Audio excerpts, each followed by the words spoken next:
Hey, good morning, ninth class. So today we are here to start our third chapter. So we have completed our second chapter. Second chapter हमने complete कर लिया है, तो third chapter start करते हैं. तो title of the chapter is the little girl.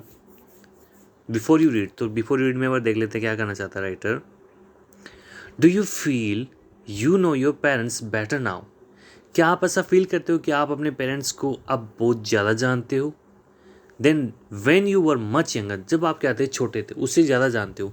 और देखो ये सबके साथ में होता है ना कि जब आप छोटे बच्चे होते हो, when you are in fourth and fifth class, then whenever your father just scolded you. जब पापा क्या करते थे, आपको डांटा करते थे, तो आपको लगता था कि यार कि पापा मेरे को बहुत स्ट्रिक्ट हैं, वो मेरे को डांटते रहते हैं. But when you just go older, जैसे आप क्या थोड़े थोड़े बड़े होते, तो आपको लगता है कि यार कि पापा ने जो भी डांटा ना मेरे को, वो हमेशा किसके लिए, अपनी भलाई के लिए डांटा, अच्छाई के लिए डांटा ना. तो यहाँ पे राइटर आगे क्या कहना चाहती है, perhaps you now understand the reason for some of their actions that used to upset you earlier. तो यहाँ पे राइटर कहना चाहता है कि यहाँ पे अब क्या हो रहा है कि अब आप रीज़न भी समझ गए होंगे कि पापा आपको क्यों डांटा करते थे, क्या रीज़न था. तो हाँ, कहा जाता है कि पापा थोड़े स्ट्रिक्ट होते हैं, बट वो अगर किसी चीज़ के लिए अगर आपको कहते हैं, फोर्स आउट करते हैं, तो हमेशा किसके लिए होता है, अपने भले के लिए होता है ना. बट जब आप बच्चे होते हो तब आपको ये चीज़ें समझ नहीं आती है. But when you just older, जब आप बड़े हो जाओगे तो धीरे धीरे क्या चीज़ समझ में आएगी. नेक्स्ट पैराग्राफ में क्या कर रहा है, this story about a little girl. ये जो आपकी जो स्टोरी है, एक लिटिल गर्ल के बारे में, छोटी सी बच्ची के बारे में है, whose feeling for her father change from fear to understanding will probably find an echo in every home. तो राइटर क्या करना चाहता है कि ये जो स्टोरी है छोटी सी बच्ची के बारे में, उसकी फीलिंग्स के बारे में, फॉर हर फादर, जो उसकी जो फीलिंग्स है अपने पापा के बारे में, change from fear to understanding. फिर वो क्या हो जाती है, पहले वो बच्ची डरती है और फिर ये फियर से क्या होता है, अंडरस्टैंडिंग में समझ आती है. यानी वो उसको समझ आता था कि जो मैं डर रही थी वो गलत था, ठीक है ना, और पापा मेरी अच्छाई के लिए कुछ कर रहे थे. Will probably find an echo in every home. देखो इको का मतलब क्या, तो गूंज उठना होता है. तो यहाँ पे एक राइटर करना चाहता है कि ये जो स्टोरी है ना, ये जो गूंज है या फिर ये जो कहानी है ना, ये यानी आपको पूरे पूरे वर्ल्ड में क्या आपको ये मिलेगी, यानी हर एक घर में मिलेगी. यानी हर घर में ऐसा ही होता है कि जब छोटे बच्चे होते हो तो पापा आपको डांटते हैं, मम्मी पापा डांटते हैं, तो आपको बुरा लगता है. बट ये है ना, ये कहानी सारे घर में, ऐसा नहीं कि यार आपके साथ ऐसा कुछ हो रहा है, ठीक है ना. तो यहाँ पे आगे देखना राइटर इस पैराग्राफ में क्या, फर्स्ट पैराग्राफ में क्या स्टार्ट करना चाहता है.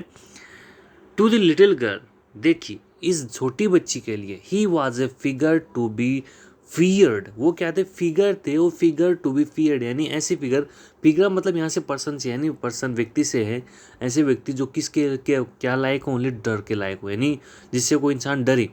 एंड अवॉइडेड, जिसको वो बच्ची क्या करना चाहे, हमेशा से क्या करना चाहती, अवॉइड करना चाहती थी. वो इतना क्या करती थी, अपने पापा से नफरत करती थी. Every morning before going to work, जैसे ही पापा क्या हर एक मॉर्निंग को काम पे जाने से पहले, ही केम इन टू अ रूम, पापा क्या करते उसके रूम में आते, उस बच्ची के रूम में आते, and gave her a casual किस, और क्या करते उसको कैजुअल किस देते हमेशा की तरह.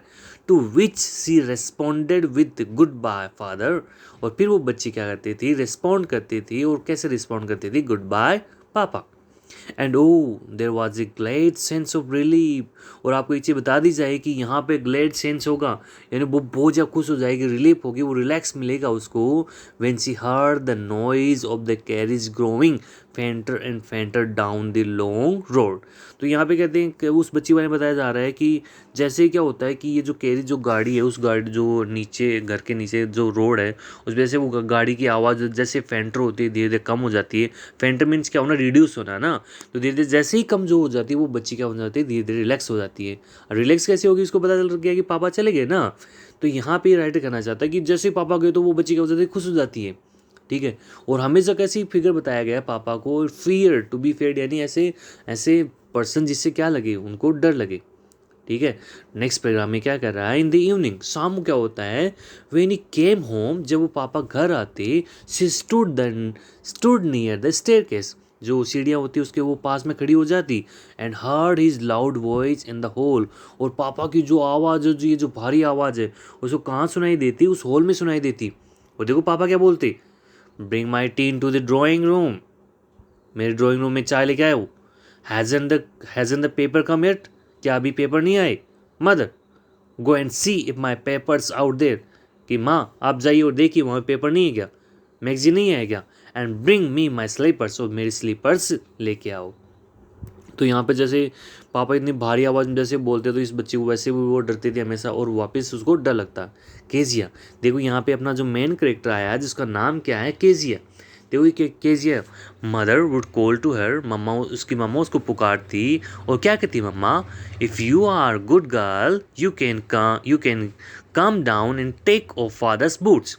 तो मम्मा क्या बोलती है, केजी अगर आप एक अच्छी बच्ची हो ना तो आप नीचे आओ और नीचे आके पापा के जो बूट्स हैं जो शूज़ हैं उनको क्या कर दो, उतार दो। Slowly the girl would slip down the stairs, ये जो बच्ची है वो धीरे से क्या होती है उस स्टेयर से आती मोर स्लोली, बहुत धीरे, स्टिल अक्रॉस द होल, उस होल को अक्रॉस में, and push open the drawing room door, और जो ड्राइंग रूम होता है उसके डोर को क्या करती है, पुश करती है, उसको खोलती। By that time he had his spectacle on and looked at her over them in a way that was terrifying to the little girl. वो कहते हैं कि अब पापा क्या करते, पापा स्पेक्टिकल लगा लेते इतनी देर में, तो चश्मा लगा लेते, उस पर क्या करते उस मैगजीन को पढ़ते, और जैसे कि वो तो उस बच्ची वो जैसे आते तो उसको उस चश्मे से देखते हो तो वो जो लुक था ना वो कैसा लुक था, टेरिफाइंग वाला, यानी डराने वाला। वो बच्ची क्या हो जाती, डर जाती। तो यहाँ पे पापा देखो क्या बोलते, वेल केजिया हरी अप, जल्दी करो, and pull up these boots, इन जूतों को निकालो, एंड टेक देम आउटसाइड, और इनको बाहर ले जाओ। Have you been a good girl today, क्या आप पूरे दिन में आज अच्छे रहे, यानी आपने अच्छा काम किया क्या। यानी कौन बोल रहे हैं, पापा बोल रहे हैं। आई डोंट नो फादर, पापा मैं नहीं जानती। तो यहाँ पे देखो ये थोड़ा सा स्पेस देती है ना, स्टैमर करती है, हकलाती है, क्योंकि यहाँ पे देखो ये रियल में नहीं हकलाती है, बट यहाँ पे क्या तो पापा का डर है ना इसलिए वो हकला रही है। यू डोंट नो, पापा देखो उसकी कॉपी करके बोलते, क्या तुम नहीं जानती, if you stutter like that mother will have to take you to the doctor, अगर आप ऐसे स्टर्टर करोगे, अगर ऐसे आप स्टैमर करोगे, बार बार हकलाओगे ना, तो आपकी मम्मा क्या करेगी, आपको डॉक्टर के पास ले जाएगी। क्यों, क्योंकि आप तो हकलाने लगे ना, तो आपको मेडिसिन दिलानी पड़ेगी। आगे क्या बोलती है, सी never starters with other people, वो कहते हैं कि ये जो बच्ची जो है ना वो कभी भी क्या नहीं करती, स्टार्टर्ड नहीं करती थी, कभी हकलाती नहीं थी किसके सामने, दूसरों के साथ सामने ना। With other people had quite given it up, अब यहाँ पे वो गिवन इट अप कर देती है ना, यानी स्टॉप डूइंग है ना, गिवन इट अप का मतलब क्या, स्टॉप डूइंग है ना, वो तो धीरे धीरे रुक जाती थी। आगे होता है बट ओनली विथ फादर, पापा के साथ में वो कभी रुकती नहीं थी, पापा के साथ में क्या होती, स्टैमर करती। यहाँ पे आपके सामने स्टर्टर वर्ड है जिसका मतलब क्या होता है, हकलाना होता है ना, यानी आपका इस स्टैमर का सिनोनिम्स हो गया ना। आगे देखिए क्या होता है, because then she was trying so hard to say the words properly क्या होता है कि जैसे पापा के सामने होती तो वो क्या करती, हर वर्ड को कहने की कोशिश करती है ना, और इजीली कहने को वो सारे प्रॉपरली कहने की कोशिश करती। तो जैसे करने की कोशिश करती तो यहाँ पे वो क्या करती, स्टैमर करने लग जाती थी। व्हाट्स द मैटर, क्या बात है, what are you looking so rest about, तुम इतने रेस्ट क्यों दिखाई दे रहे हो। और रेस्ट का क्या मतलब होगा, अनहैप्पी, यानी आपको पता है कि जैसे पापा के सामने आती वो दुखी हो जाती थी, टेंशन में आ जाती थी, तो पापा कहते कि आप इतने रेस्ट क्यों दिखाई दे रहे हो, इतने अनहैप्पी क्यों दिखाई दे रहे हो। Mother, I wish you taught this child not to appear on the brink of suicide, मैं मम्मा मदर मैं चाहता हूँ कि आप क्या करो, इसको सिखाओ है ना, इस बच्चे को not to appear on the brink of suicide. और देखो ब्रिंक ऑफ सुसाइड का मतलब कि यहाँ पे ये होता है कि कोई इंसान जैसे सुसाइड करने वाला हो, अपने आप को ही मारने वाला हो, तो पापा कहते हैं कि इसको सिखाओ कि ये ऐसा कुछ ना करे कि वो खुद में अपने आप को क्या कहते हैं, मार डाले ना, जैसे कोई she will kill herself one day, यानी कि एक दिन मार डाले। तो पापा कहते हैं कि इसको सिखाओ कुछ है ना। ही Kezia carry my teacup back to the table carefully, तो केजी से पापा क्या बोलते हैं, ये मेरा टी कप जो पी रहे थे ना, तो कहा कि इस टी कप को ले जाओ और केयरफुली जाके कहाँ पे आराम से क्या कर दो, उस टेबल पे ले जाके रख दो। ही वॉज सो बिग, और पापा के बारे में देखो क्या कहते हैं कि पापा बहुत बड़े थे, हिज हैंड्स, उसके हाथों की बात की जाए वो बड़े थे, नेक, गर्दन, स्पेशली हिज माउथ, और स्पेशली उनका जो चेहरा था ना वो भी कैसा था, बड़ा था। व्हेन ही यॉन्ड, और जब वो क्या करते थे, यॉन करते थे, उबासी लेते थे, उनके चेहरे से क्या लगता, डर लगता। और किसको डर लगता, केजिया को। Thinking about him alone was like thinking about a giant, तो ये उनके बारे में बताया जा रहा है कि जो केजिया पापा के बारे में सोचती है और पापा के बारे में अकेले पापा हों और वो हों, तो उसको कैसा लगता है कि जैसे वो क्या हो, एक जिएंट हो ना, जिएंट का मतलब बहुत बड़ा, जैसे कोई दानव होता है ना, राक्षस होता है ना, वैसे वो ऐसी फिगर थी उसकी है ना। किनकी थी फिगर, पापा की। ओके गाइज, आज को इतना करते हैं और कल स्टार्ट करते हैं चैप्टर को ना, अबाउट केजिया।